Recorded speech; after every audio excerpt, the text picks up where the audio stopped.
and welcome to Learn English Made Easy. We're here to make your journey of learning English smooth and enjoyable. This program is designed for English learners, so we speak a little slower and we use words and phrases especially written for people learning English. This is what you will hear on today's program. Ana Mateo has a story about a new record for global temperature. John Russell reports on the Paris Olympics. Brian Lynn tells us more about the recent computer outage. Finally, we have the lesson of the day. But first, the European Climate Change Service, Copernicus, said Monday broke the world's hottest day record that was just set a day earlier. The European Union's Copernicus Climate Change Service said the daily global average temperature reached 17.15 degrees Celsius on Monday. Earlier, satellite data published by Copernicus on Wednesday showed that Monday's temperature broke the previous day's record by 0.06 degrees Celsius. Countries around the world, from Japan to Bolivia to the United States, are said to be having hot conditions. Climate scientists say the world is now as warm as it was 125,000 years ago. They blame human-caused climate change for the warm temperatures. Scientists cannot be certain that Monday was the hottest day in more than 100,000 years, since data does not go back that far. But average temperatures have not been this high since long before humans developed agriculture, the Associated Press reports. The temperature rise in recent years supports what climate scientists predicted would happen if humans kept burning oil, natural gas, and coal at an increasing rate. Roxy Matthew Cole is a climate scientist at the Indian Institute of Tropical Meteorology in Western India.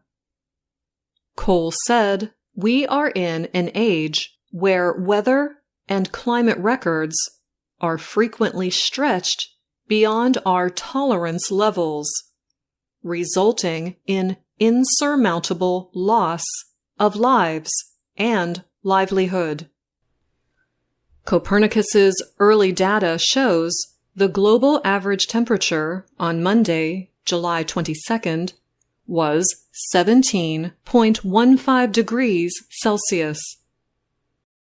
Before last summer, the previous recorded hottest day was in 2016, when the average temperature reached 16.8 degrees Celsius. The European agency said what caused this week's high temperatures was a warmer than usual Antarctic winter. The same thing happened last year, when a record was set in early July. Copernicus records go back to 1940. Other global measurements by the United States and British governments go back to 1880. Many scientists also consider tree growth rings and ice samples. They say that information suggests that last year's record-high temperatures were the hottest in about 120,000 years. Now, temperatures reported in the first 6 months of 2024 have broken the earlier records. Without human-caused climate change, Scientists say that extreme temperature records would not be broken nearly as often. Former head of UN climate negotiations, Christiana Figueres, said, "We all scorch and fry if the world does not immediately change course." 1/3 of global electricity can be produced by solar and wind alone. But targeted national policies have to enable that transformation, she said. I'm Anna Mateo. Paris is a popular place for visitors because of its food, art, and history. The city itself is likely to be central to the experience of the Olympic Games. The athletes going to France have been making long lists of things they want to try, see, and eat. I'm excited to just explore and just take in everything Paris has to offer, because me and my friends, we look at things and we get inspired, said breaker Jeffrey Lewis, also known as B-Boy Jeffro. He added, "There's a lot of things that we want to try and just explore." Some athletes want to ride to the top of Gustave Eiffel's creation from the 1880s, the Eiffel Tower, maybe even dine at its restaurant. The Louvre Museum, with Leonardo da Vinci's painting, the Mona Lisa, the famous Venus de Milo statue, and many other objects, are high on many lists of things to do. Notre Dame Cathedral also is popular, although repair work after a 2019 fire will not be completed until after the Summer Games. Such a big city, a beautiful city, diver Andrew Capobianco said. Athletes are also excited to try the food and drinks. Eat as many crepes as you can if you're in Paris, track and field Paralympian Noel Malkamaki said. Looking forward to macaroons, pastries, bread, sitting volleyball Paralympian Nikki Nieves said. Others are excited about coffee, meats, and sweet desserts, such as crème brûlée. And some hope to drink the wines from the Loire Valley, Bordeaux, or Champagne. There are those, such as breaker Sunny Choi or rower Michelle Sexer, who know they will need to wait to enjoy some of the food and drink. We do have weight class restrictions. We have to weigh in 2 hours before a race, Sexer said. So after racing's done, I'm most excited to get out and explore the Parisian food and really enjoy some French meals. Canoe and kayak star Evie Liebfarth, the first American woman to qualify in 3 whitewater boating events at an Olympics, looks at the situation differently. She makes sure to fill herself with foods that help with athletic performance. But she also does not want to deny herself too much. If I'm going to be thinking about my croissant the whole time I'm paddling, I may as well just eat it, you know? So it's all about balance, said Liebfarth, a 20-year-old from North Carolina. It's just making sure that I'm getting the right amount of protein and the right amount of carbs before a race, while also balancing in the things that I want to eat. As she looked forward to her 5th trip to Paris, Liebfarth offered some words to Olympians headed for the first time to the City of Light, which is another name for Paris. Don't be afraid to just drop the recommendations and everything, and just walk around and find things to do, because that's the best I've done. I'm John Russell. A major computer system outage affected a wide range of businesses around the world beginning late last week. But the cause of the outage was quickly identified and fixes were deployed to bring most businesses back online. The problems were linked to a software update provided by cybersecurity company CrowdStrike. The outage affected computers using Microsoft's Windows operating system. The incident caused major flight delays and cancellations. It also affected banking, healthcare, media, and other businesses. Computers affected by the outage showed what is known in the technology industry as the blue screen of death. This warning tool is designed to inform Windows users that there is a problem and to block further activity to prevent wider system damage. Officials at Texas-based CrowdStrike were quick to admit a software update containing a programming mistake was sent to customers and caused the outage. Once the problem was identified and a fix deployed, CrowdStrike said it centered on assisting customers to get systems back up as soon as possible. Technology experts noted one issue with the latest outage was that the problematic software update could not be corrected remotely. Instead, individual machines had to be fixed, with bad files removed by technology workers. CrowdStrike's main business is to provide solutions to help companies prevent Internet attacks. However, company leaders made clear that the latest outage was only related to the software update and not part of any cybersecurity attack. CrowdStrike continued to inform the public about its latest correction efforts and provided guidance for some businesses to attempt to deal with the issue themselves. The outage disrupted operations at airlines, banks, hospitals, and organizations around the world. Among U.S. airlines, Delta officials said Monday it was forced to cancel more than 4,000 flights since the outage began last Friday. But other major carriers, including American Airlines and United, reported they had largely ended any flight disruptions.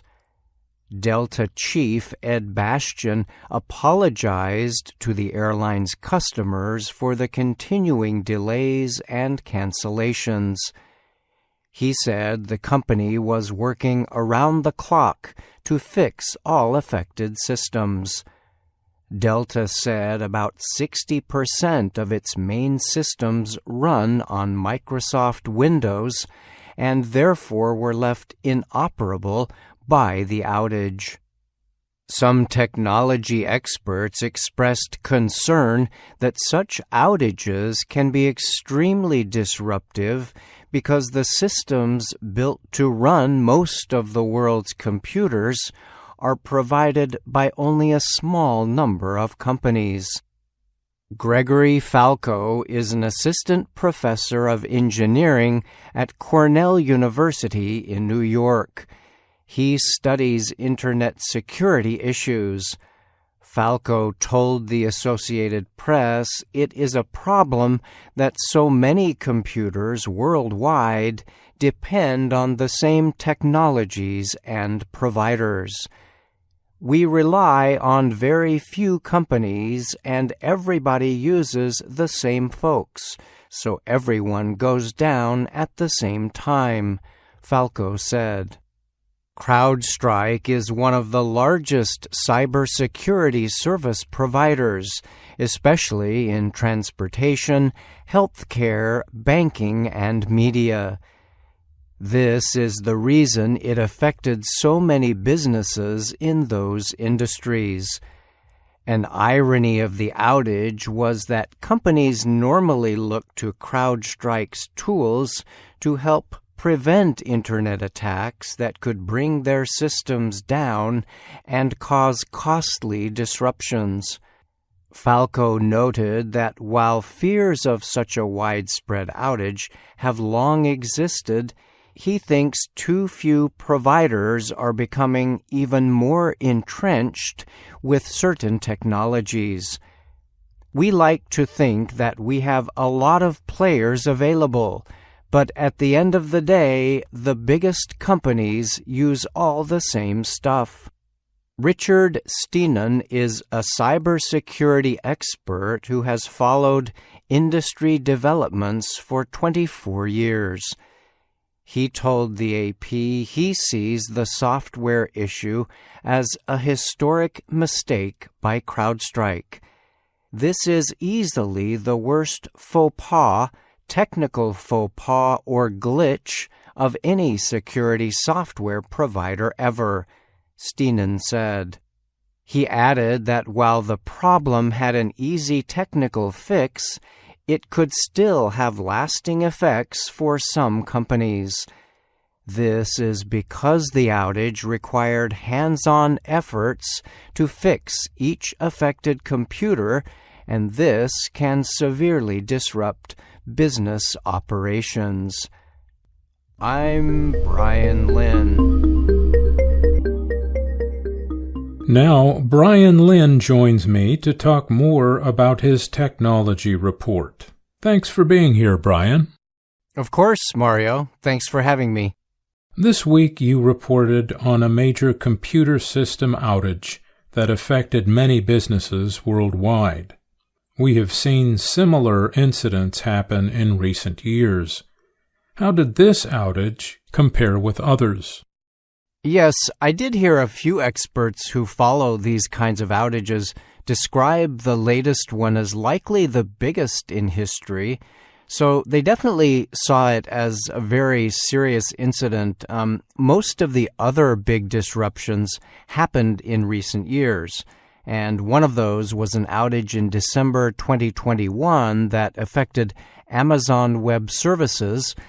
It is one of the main cloud service providers for companies worldwide, and that one also affected many large corporations. Amazon said at the time the problem was linked to a system update issue as well. One big difference, though, with that outage was that it only lasted a few hours, and the businesses were able to recover pretty quickly. Transportation was one industry heavily affected by this outage. And you mentioned in your report that in the U.S., Delta Airlines experienced more disruptions than other major carriers. Have the reasons for this been identified? So yes, this is an interesting question. So far, officials from Delta have said publicly that many of their flight operations are linked to systems that run on Microsoft Windows, and we know that Windows systems were involved in CrowdStrike's failed software update. So it does seem that perhaps other airlines are not so dependent on Windows as Delta. It is also worth mentioning that because of these ongoing issues affecting Delta, the U.S. Department of Transportation has opened an investigation into why its services were most affected in this outage. Part of the investigation will examine whether Delta violated any rules aimed at protecting the treatment of passengers during these kinds of situations. Very good. Thanks again, Brian, for joining us on the program. You're welcome, Mario. Thank you. And now it's time for the lesson of the day on the Learning English podcast. My name is Jill Robbins, and I'm joined by Andrew Smith. Hi, Andrew. Hi, Jill.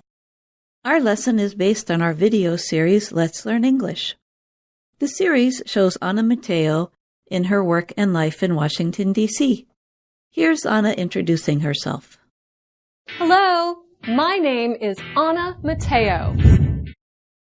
Watching and listening carefully to the video series can help you understand and speak English better. And in today's lesson, we're going to talk about that word speak and compare it with the word talk. The words speak and talk are similar, but native speakers use them a little differently. Lesson 21 from Level 2 of Let's Learn English shows some of these differences. In the lesson, Anna wants to buy a birthday present for Pete. Her friend Ashley tells her to go to a special store that makes art from objects that people throw away in the trash or rubbish. Let's listen to the first part. Got it. Pete, I promise I won't tell anyone. Bye. He is so strange. Hey, Anna. Hi, Ashley. Are you talking to yourself again? No, not this time. I was talking to Pete. How's he doing? Good. He has a birthday coming up, but he told me not to tell anyone. Why? Well, from the way he was speaking, I don't think he likes cake or presents or fun. That sounds like Pete. Well, I don't care. I'm getting him a present. Do you know where I can buy something unique? I do. Tanglewood Works. You will definitely find something unique there. Great. I'll go this weekend. Now, speaking of Pete's birthday, what else should I do? I know. I'll rent him a clown. Yeah. He'll never speak to you again. Now, let's hear Professor Bott explain some of the differences between the words talk and speak. Did you hear Ashley and Anna using the words talk and speak? Talk and speak both mean to say words. And many times you can use either word without losing any meaning. But there are some differences in when we use these words. The word talk is usually used for conversations between two or more people and informal situations such as between friends or family. For example, Ashley asks Anna, Are you talking to yourself again? Speak is usually used for one-way communication, such as presentations, formal situations, such as a boss speaking with her workers, to talk about language ability, and in polite requests. You know, I think the formal and informal difference is important for learners to know. For example, if you are going to meet with your boss or someone in a higher or important position, we don't use the word talk. Instead, we say something like this: I need to speak with my boss. And on the phone, when we call a business, we always ask, may I speak with someone? Or may I speak with so-and-so? And we mention the person's name. And the verb speak is also used in some idiomatic expressions. When we say, speak for yourself, that means we don't agree with or we don't want to be involved in what someone else is saying. For example, if your work colleague says, we should all tell our manager that we don't like him, but you disagree, then you could say, speak for yourself. I actually like him a lot. But you do need to be careful if you use this expression, speak for yourself, because it can have a strong meaning. So it can sometimes sound impolite or disrespectful. Yep, and we don't want to do that. That's right. But you might be able to say it in a more joking way with your friends. Okay, and here's another expression with the verb speak. Great. I'll go this weekend. Now, speaking of Pete's birthday, what else should I do? I know, I'll rent him a clown. When we say speaking of, we just mean we are connecting to something that was already mentioned. Now, let's listen to Anna as she visits the special store to look for a birthday present. Hey there, welcome to Tanglewood Works. I'm Sue. How can I help you today? Hi, Sue. I'm Anna. A friend told me about your store. She said, Anna, this place is really unique. We are. Here at Tanglewood Works, we focus on things that are handmade, reclaimed, and recycled. Wow, that is really good for the environment. It's really good for you too. Local artists made all of these one-of-a-kind pieces, and I paint most of the furniture. Can I look around? Oh, please do. So Anna, do you like to make things? Me? Oh, no. Every time I try to make something, something goes wrong. Oh, sorry. Sorry. No. It's okay. Anna, everybody can make something. Sue, this piece is very interesting. You know, when I found these pieces, they were broken and in a dumpster. But they spoke to me and they said, "Save me, Sue. Save me." Sue, what do you mean they spoke to you? When I see something special that someone has thrown away, I can almost hear it talk. Yeah, it's not saying anything.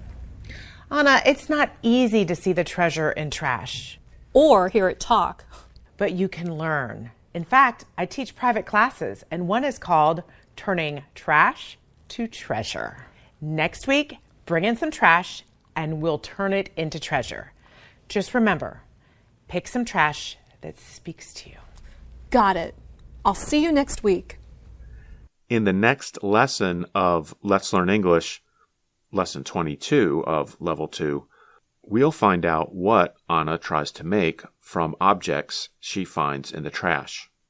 And did you hear another idiomatic expression with the verb speak? The store owner says the objects she found in the dumpster spoke to her. Of course, that does not mean the objects were talking. Instead, it means she felt a special connection to or interest in the objects. We use this expression when we talk about visual art. We can say a painting or sculpture speaks to us. Okay, so from today's lesson, we hope you've learned some of the special ways we use the verb speak. And remember that there are lots of things you can talk about when you speak English. So keep trying to speak English whenever you can. Thanks for listening to the lesson of the day. If you liked this program, please share it with your family and friends. Speak for yourself, Andrew. I'm Jill Robbins. And that's our program for today. Join us again tomorrow to keep learning English through stories from around the world. I'm Ashley Thompson. And I'm Mario Ritter Jr.